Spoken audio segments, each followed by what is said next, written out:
Bismillahirrahmanirrahim. Assalamualaikum warahmatullahi wabarakatuh. Selamat pagi anak-anak. Bagaimana kabarnya kalian semua? Semoga kalian semua dalam keadaan sehat walafiat. Oke, Ustazah ucapkan selamat kepada kalian semua karena sudah naik di kelas 4, yaitu di jenjang yang lebih tinggi. Oke, kali ini Ustazah akan memberikan materi pengenalan terlebih dahulu, yaitu khususnya materi tematik sebelum kita mempelajari materi di kelas 4. Oke, yuk kita simak. Oke anak-anak, kali ini kita akan belajar mengenai pengenalan materi tematik yang di dalamnya itu ada tentang gagasan pokok, gagasan pendukung, keberagaman budaya, bagian-bagian dari telinga, dan tarian tradisional. Yang pertama yaitu tentang gagasan pokok. Gagasan pokok itu sendiri adalah pernyataan yang menjadi inti dari suatu pembahasan. Biasanya gagasan pokok terletak pada kalimat utama yang ada pada awal dan simpulan paragraf. Ciri-ciri gagasan pokok itu yang pertama adalah mengandung topik permasalahan yang dapat dijabarkan lebih lanjut.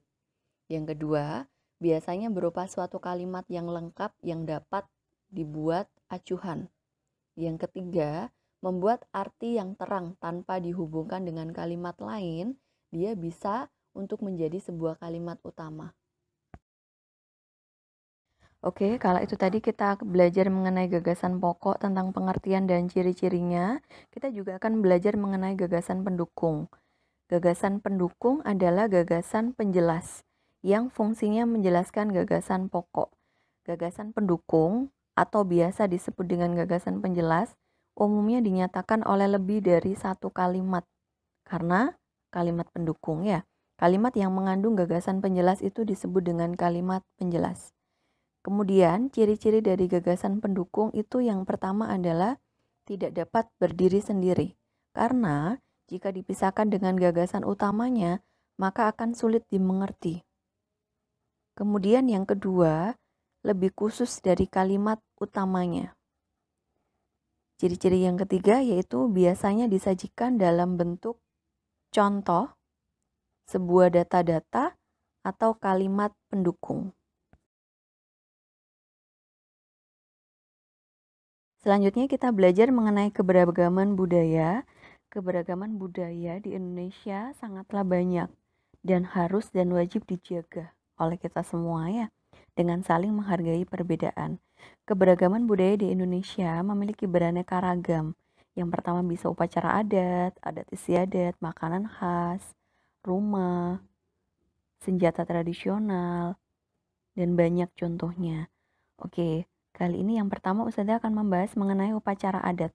Upacara adat beberapa, yang pertama adalah Kasodo. Upacara Kasodo di Jawa Timur, Pesta Bakar Batu di Papua, Peutron Anekyu Utano di Aceh, Ngaben di Bali, dan yang terakhir Dahau di Kalimantan Timur. Beragaman budaya selanjutnya yaitu bisa tentang adat istiadat atau budaya di suatu daerah di Indonesia. Kali ini kita akan sebutkan 3 daerah saja. Yang pertama ada Manado. Kota ini terkenal dengan kota yang membangun citra toleran dalam kehidupan antar umat beragama. Terkenal dengan kota yang memiliki semboyan yaitu Torang Samua Basudara. Artinya kita semua bersaudara. Begitu. Kemudian di Papua. Di Papua ada tradisi dan budaya lokal yang unik. Salah satunya yaitu barapen. Barapen itu adalah simbol rasa syukur dan persaudaraan. Biasanya masyarakat Papua memasak beberapa jenis makanan seperti ubi, singkong, daging hewan, dan sayur-sayuran. Berbeda lagi ketika di Bali. Di Bali juga punya tradisi yang unik yang tidak kalah dengan daerah lain, yaitu adalah Mekare-kare. Mekare-kare itu seperti perang pandan yang biasanya hanya dilakukan di desa tradisional Tenganan, di daerah Karangasem, atau di desa Bali Aga. Selain upacara adat dan adat istiadat atau budaya, selanjutnya kita akan belajar mengenai tarian tradisional. Tarian tradisional itu sendiri memiliki pengertian yaitu suatu tarian yang pada dasarnya berkembang di suatu daerah tertentu yang berpedoman luas dan berpijak pada adaptasi kebiasaan secara turun-temurun yang dipeluk atau dianut oleh masyarakat yang memiliki tari tersebut. Jadi setiap daerah memiliki tarian yang berbeda-beda dengan makna tarian yang berbeda. Oke, di sini Ustazah punya beberapa tarian. Yang pertama itu ada tari kecak, kecak dari Bali, tari sekapur siri dari Jambi, tari jaipong dari Bandung, tari reok dari Ponorogo Jawa Timur, tari serimpi Yogyakarta, tari melimping dari Lampung, dan yang terakhir adalah tari cakalele dari Maluku. Oke, kalau tadi kita sudah belajar mengenai beberapa tarian daerah, selanjutnya kita akan belajar mengenai unsur-unsur daerah yang membangun tarian agar terlihat lebih indah dan bagus. Yang pertama ada wiraga. Wiraga ini adalah penilaian berdasarkan penampilan gerak di atas panggung. Kemudian ada wirama, penilaian yang dilakukan berdasarkan gerakan yang dilakukan penari yang mengikuti irama, keharmonisan, dan keserasian gerak. Kemudian ada wirasa.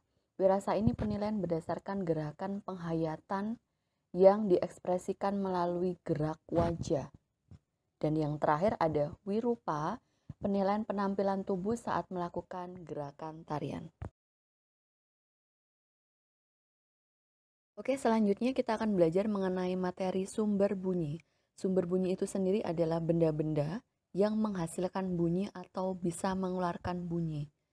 Ada beberapa contoh. Yang pertama ada alat musik, ada peluit, bel sepeda, seruling, orang yang berteriak, meja yang dipukul, dan klakson motor. Serta contoh benda-benda yang lainnya yang bisa menghasilkan bunyi. Sumber bunyi itu dapat kita dengar dengan panca indera kita, yaitu adalah telinga.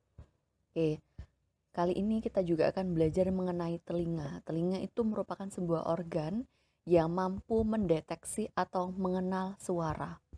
Bisa dilihat, ini adalah contoh dari bagian-bagian pada telinga.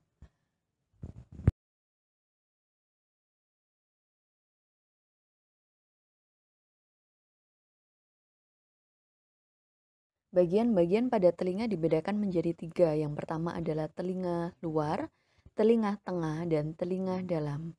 Telinga luar itu terdiri dari daun telinga, lubang telinga, dan liang telinga. Telinga tengah terdiri dari tulang-tulang pendengaran, gendang telinga. Dan yang terakhir telinga dalam. Telinga dalam ini terdiri dari saluran setengah lingkaran, saraf pendengaran, koklea, dan yang terakhir adalah saluran eustasius.